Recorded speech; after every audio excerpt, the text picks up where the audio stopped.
নমস্কাৰ। আজি আমি এটা অতি গুৰুত্বপূৰ্ণ কৰ্মশালাত ইয়াত আমি সন্মিলিত হৈছোঁ। আমাৰ ভাৰত চৰকাৰৰ ministry of environment forest and climate চেঞ্জৰ অধীনত এনভাইৰনমেণ্ট এডুকেশ্যন প্ৰগ্ৰাম বুলি এটা পৰিৱেশৰ ৰক্ষা আৰু তাৰ বিভিন্ন আমাৰ সজাগতামূলক বিভিন্ন অনুষ্ঠানৰ কাৰণে এটা গোটেই সৰ্বভাৰতীয়মূলক এটা পদক্ষেপ এটা লোৱা হৈছে। তাৰে যিটো ইমপ্লিমেণ্টিং এজেঞ্চি ফৰ আছাম, আমাৰ সেই ইমপ্লিমেণ্টিং এজেঞ্চিটো হৈছে Assam science technology and environment council, আমাৰ অসম চৰকাৰৰ বিজ্ঞান আৰু আমাৰ প্ৰযুক্তি বিভাগৰ অধীনত। গতিকে সেই এনভাইৰনমেণ্ট এডুকেশ্যন প্ৰগ্ৰামৰ অধীনত আমি বিভিন্ন এক্টিভিটি বছৰজুৰি কৰি আহিছোঁ। আৰু তাৰে ভিতৰত আমাৰ ওৱান অফ দ্য মষ্ট এইবাৰ মানে ক'বলৈ গ'লে ফ্লেগশ্বিপ কেম্পেইন বুলি ক'ব লাগিব অসমৰ কাৰণে, যিটো আমাৰ ছাষ্টেইনেবল লাইফষ্টাইল ৱৰ্কশ্বপ বিভিন্ন স্কুল কলেজকে আদি কৰি বিভিন্ন ঠাইত আমি কৰিব ওলাইছোঁ। তাৰে ভিতৰত আমি বিভিন্ন জ'নত ভাগ কৰিছিলোঁ গোটেই অসমখনক। আমাৰ মূলতঃ 4টা জ'নত ভাগ কৰিছিলোঁ। ইয়াত লৱাৰ আছাম ৰিজিয়নৰ এই জ'নটোত 10খন জিলা আছে। এই 10খন জিলাৰ আমি বিভিন্ন স্কুলৰ পৰা আমাৰ যি স্কুলবিলাকত আমাৰ ইক' ক্লাব আছে, সেই ইক' ক্লাববিলাকৰ টিচাৰসকল ইয়াত আহি আমি গোট খাইছে আৰু তেওঁলোকক আজি ইয়াত ৱাটাৰ হায়াচিন্থৰ পৰা আমাৰ যিটো মেটেকাৰ পৰা কেনেকৈ ফাইবাৰ উলিয়াই তাৰ পৰা বিভিন্ন প্ৰডাক্ট বনাব পাৰি তাৰ ওপৰত হেণ্ডছ অন আমাৰ হাতে কামে কিছুমান কাম দেখুওৱা হ'ব।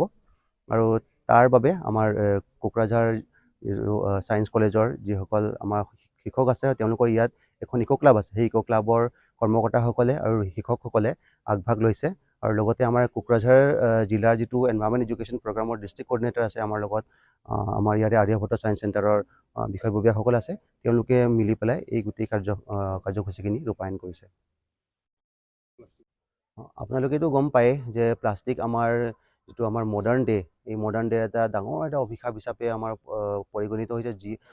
আমাৰ যদিও প্লাষ্টিক বিভিন্ন কামত আমাক সহায় কৰে, তথাপি আমি প্লাষ্টিকক ভালকৈ ব্যৱহাৰ কৰা নাই। মই উনুকিয়াই দিছোঁ যে প্লাষ্টিকক আমি ভালকৈ ইউজ কৰা নাই, আমি এবিউজহে কৰি আছোঁ। সেইকাৰণে আমি বিভিন্ন আমাৰ সময়ত আমাৰ বিভিন্ন যেনেকৈ বানপানীৰ সমস্যা, য'ত আমাৰ প্লাষ্টিকে আমাৰ ড্ৰেইনবোৰত সোমাই পেলাই আমাৰ ড্ৰেইনবোৰ বন্ধ কৰি থৈ দিয়ে। সাগৰৰ তলিত পানীৰ তলিত প্লাষ্টিক গৈ পেলাই মাছ কাছই খায়।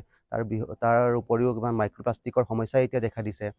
তাৰ উপৰিও এতিয়া সেই প্লাষ্টিকবোৰ আমি মানে নিজৰ ইণ্ডিভিজুৱেল লেভেলত আমাৰ নিজাববীয়া কি আমি পদক্ষেপ ল'লে প্লাষ্টিকবোৰ আমি আমাৰ নিজৰ ঘৰত, নিজৰ বিদ্যালয়ত, নিজৰ অফিচ কাছাৰীত আমি কেনেকৈ নিয়ন্ত্ৰণ কৰিব পাৰোঁ, তাৰ কাৰণে আমি এটা সৰু এটা আৱেৰনেছ টক এটাও ৰাখিছিলোঁ। আমাৰ ৰিচৰ্চ পাৰ্চন আছে এইখন মহাবিদ্যালয়ৰ অধ্যাপক, তেখেতে দিছে। গতিকে প্লাষ্টিকবোৰ আমি নিজৰ লেভেলত কেনেকৈ কমাব পাৰোঁ আৰু তাৰ বিপৰীতে আমি কি বস্তু ব্যৱহাৰ কৰিব পাৰোঁ সেইবোৰো ইয়াত আমি উল্লেখ কৰা হৈছে। আৰু তাৰ লগতে সংগতি ৰাখি এই ৱৰ্কশ্বপটোত য'ত আমাৰ ৱাটাৰ হায়াচিন্থৰ পৰা যিবোৰ প্ৰডাক্ট হ'ব, সেই প্ৰডাক্টবোৰে নিশ্চয়কৈ প্লাষ্টিকক ৰিপ্লেচ কৰিব বুলি আমি আশা ৰাখিছোঁ। আমাৰ এই জোনাল লেভেল যিটো ৱৰ্কশ্বপ লোৱাৰ আছামৰ 10খন জিলাৰ আমাৰ 40জন শিক্ষক স্কুল হায়াৰ ছেকেণ্ডেৰী স্কুলৰ পৰা আহিছে।